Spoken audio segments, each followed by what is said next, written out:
Good afternoon, everyone. Alright, finally getting around to making this video on these leather belts that I've been making. Okay, these have been requested I don't know how many times now by customers that have either bought a knife from me or seen my leather work on the knife sheaths that I make, and it's always the same story. I can't find a decent belt in the stores. When I do, they're junk and they don't hold up, and the usual story. I had the same problem a long time ago. So I decided to start making these, and I have made quite a few of them now already. These, in fact, are spoken for. Just wanted to run down on how I make these and how to measure for them when you want a belt of your own. So, double stitched. Okay, that's part of the construction as far as reinforcing and making it strong. I used a bonded nylon thread, heavy duty, and I sew these on an antique Singer saddle maker's machine. I've got a couple of videos on my channel here that I've made that show me using that machine. Really cool, actually. It's 113 years old and it's still going. Anyway, now these are double thickness. Okay, as you can see right there, right, the top layer. These are all top grain, full grain leather, vegetable tan leather. Top is about 9 ounces thick, and the bottom, all right, is a thinner piece that I glue on there with special heavy-duty contact cement meant for leather work. It's barge cement, actually, barge brand. Been around forever, used for shoe making, resoling boots, things like that. Really rugged stuff.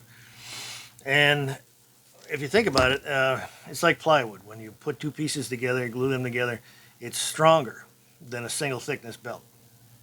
Okay, that's why I make them that way.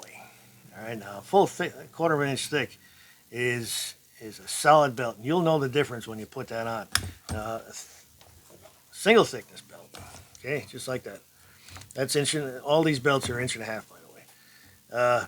That's the starting point right there, about a 8-9 ounce piece, and it's got you can see the flesh side on the back. It's okay, but you're not going to see that on a double thickness belt.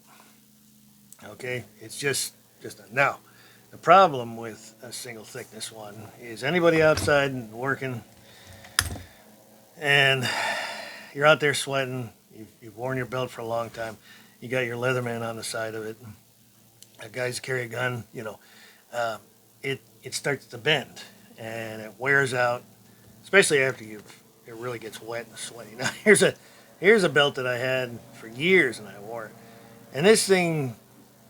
Yeah, I don't want to even say that it held my pants up because it didn't really. It would just bend and flex, and now that's going to happen with a single thickness belt. I don't care how thick it is. Sooner or later, it's going to start to get really squishy and wobbly and everything. Now that's fine for a dress belt because you're not using it heavy. You're not out in construction or whatever, and that's fine. But if you need a really rugged belt that you're going to use for, holstering, having a holster on your gun there, Leatherman tools, knives, whatever you're going to hang off of it, or just a rugged belt that it makes a difference with holding your pants up, which is rather important. So now I need to show everybody how to measure these properly. It's not by your pant size, okay, like everybody thinks. What I need the measurement from is right there. From this point where the first bend on the buckle, okay?